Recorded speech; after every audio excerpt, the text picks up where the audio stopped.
Halo, jumpa lagi di materi kedua pre-training business coaching. Kali ini saya akan berbagi tentang ide.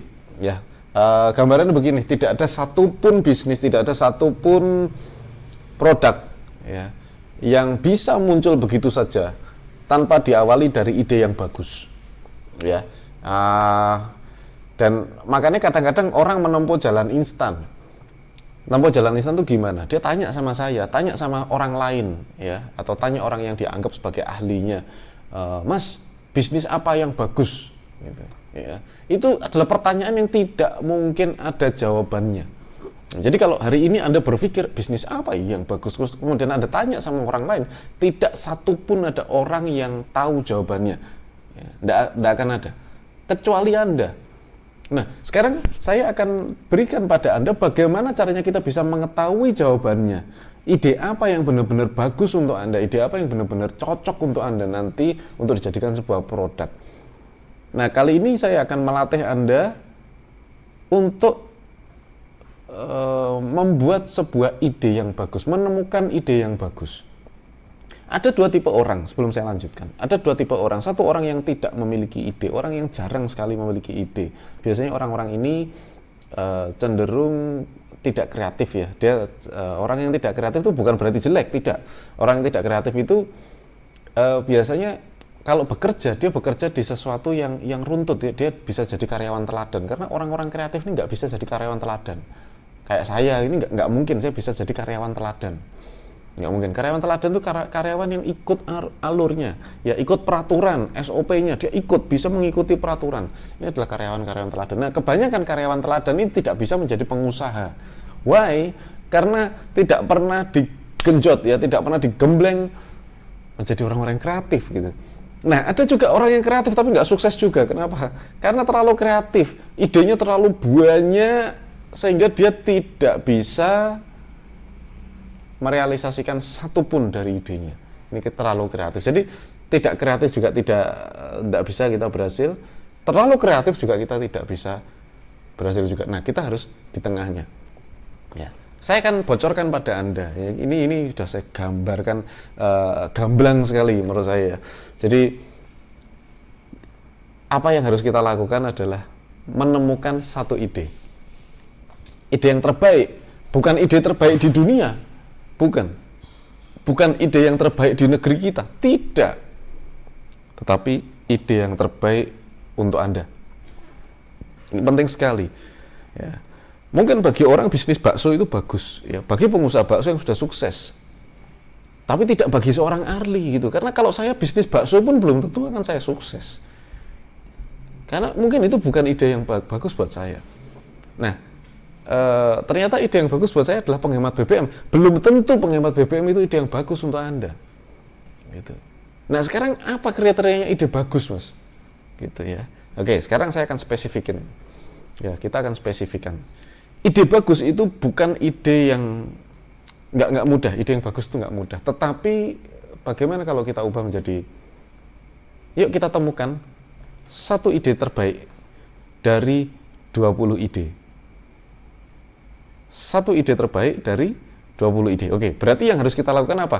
Kita menemukan 20 ide sembarang. Bebas. Oke, ini akan jauh lebih mudah. Kita akan membuat 20 ide itu bebas. Ya, dengan cara saya nanti, ya. 20 ide bebas. Dari 20 ide ini kita akan temukan ide yang terbaik. Nah, apa yang saya sebut sebagai ide yang terbaik? Ide yang terbaik, ya, adalah ide yang kita tahu solusi dari permasalahannya. Jadi satu ide permasalahan plus solusinya, itu ide terbaik.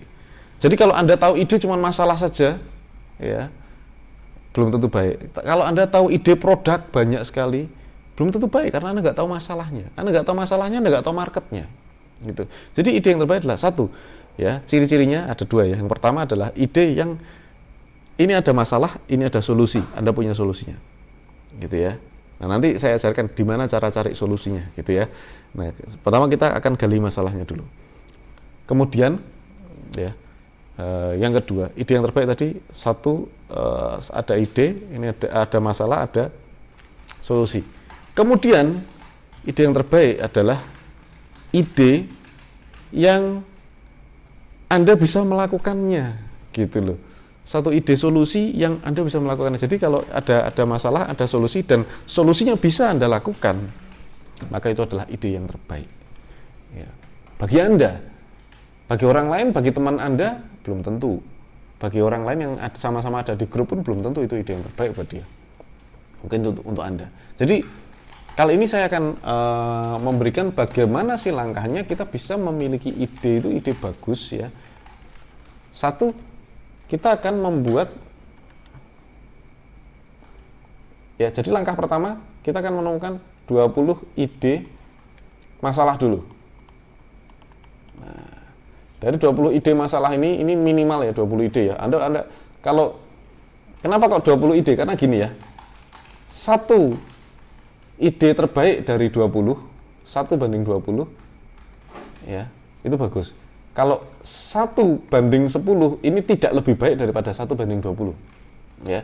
Kalau Anda punya 40 ide dan Anda menemukan dari 40 ini Anda ambil satu ide yang cocok untuk Anda, maka ini lebih baik daripada ini ya. Anda paham ya maksud saya ya?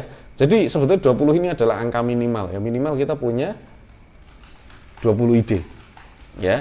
Dan dari 20 ide ini kita hanya temukan satu ide nanti ya. Kemudian yang kedua, ide yang terbaik itu gimana? Jadi ada masalah, kemudian ada solusi, dan yang terakhir adalah Anda bisa atau mampu atau tahu caranya atau mudah melakukannya misalnya. Nah, ini adalah kemampuan Anda. Jadi ini fokusnya pada kemampuan Anda. Jadi jika ada solusi tapi Anda nggak mampu melakukan, itu bukan ide bagus. Ada masalah, ada solusi, Anda nggak mampu melakukannya, itu bukan ide yang bagus. Ya. Nah, jadi dari 20 ide ini, nanti 20 ide masalah ini kita akan temukan, kita akan saring lagi ya, ide-ide mana yang mana Anda tahu solusinya. Kita akan cari solusinya nanti satu persatu ya. Saya akan kasih tahu di mana cara mencari solusinya. Kemudian dari solusi tersebut mana yang mampu untuk Anda lakukan ya, itu. Nah, sebelum kita melangkah ke sini, kita fokus PR-nya nanti adalah 20 ide masalah ini dulu ya. Jadi minimal 20 gitu ya. Di sini nanti PR-nya adalah mungkin bisa jadi 40 atau lebih, semakin banyak semakin bagus ya. Jadi di materi kedua ini saya kasih waktu Anda 2 hari untuk mengerjakan PR. Nanti Anda silakan post PR-nya di grup ya, di secari kertas macam ini ya. Cari kertas macam ini, Anda nanti foto ya, tinggal kertas terus Anda foto ya, di foto gini cepret, ketika di foto terus Anda upload ke grup ya. Bagi Anda, saya akan meneruskan materi jika ya minimal 50% sudah mengerjakan PR-nya.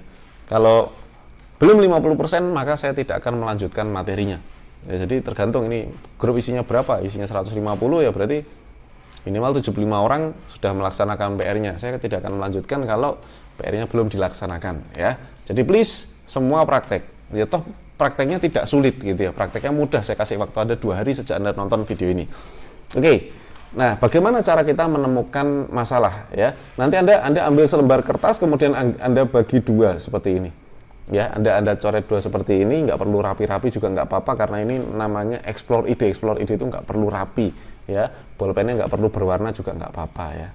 Yang penting ada masalah. Di sini kita tulis benda, di sini kita tulis aktivitas. Oke, sekarang kita tulis di sini 10, 1, 2. Cara nulisnya urut ya. Jadi jangan mikir dulu sebelum Anda menulis ini. 3, 4, 5, 6, 7, 8, 9, 10 ya. 1, 2, 3, 4, 5, 6, 7, 8, 9, 10. Gini caranya. Ini cara saya mengeksplor ide ya. Ini sesuatu yang luar biasa. Anda silakan praktekkan ya.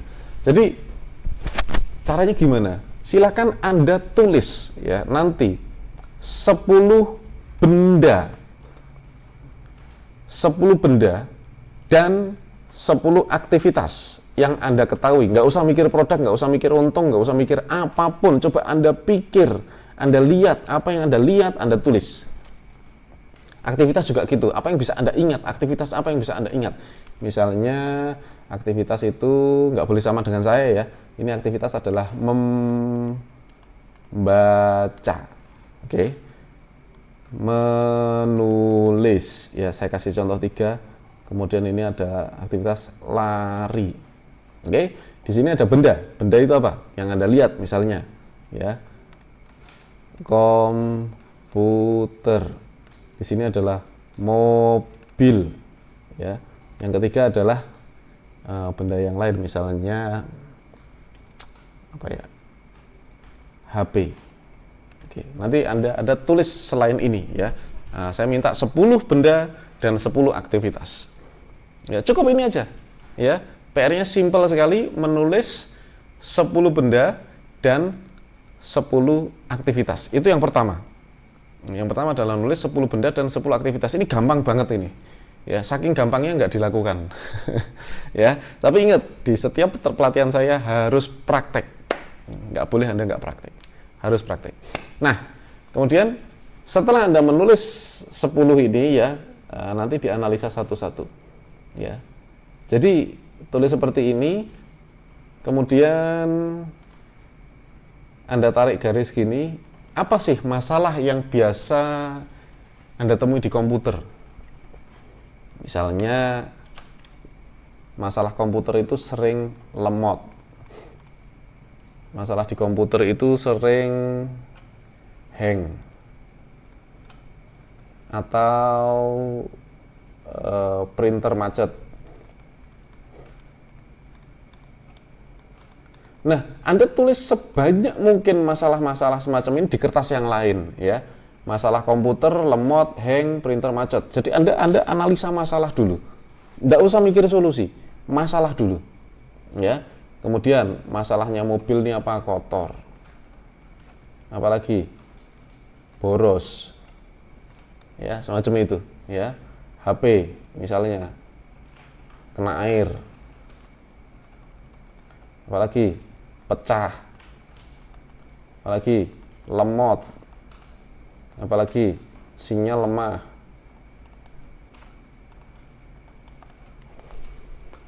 Itu adalah masalah, ya, masalah tubuh juga ada, masalah kesehatan juga ada. Jadi bendanya dulu apa, ya. Jadi pikiran kita bisa bekerja itu kalau fokus, tulis dulu benda ya benda semua. Dan terus aktivitas semua, ya.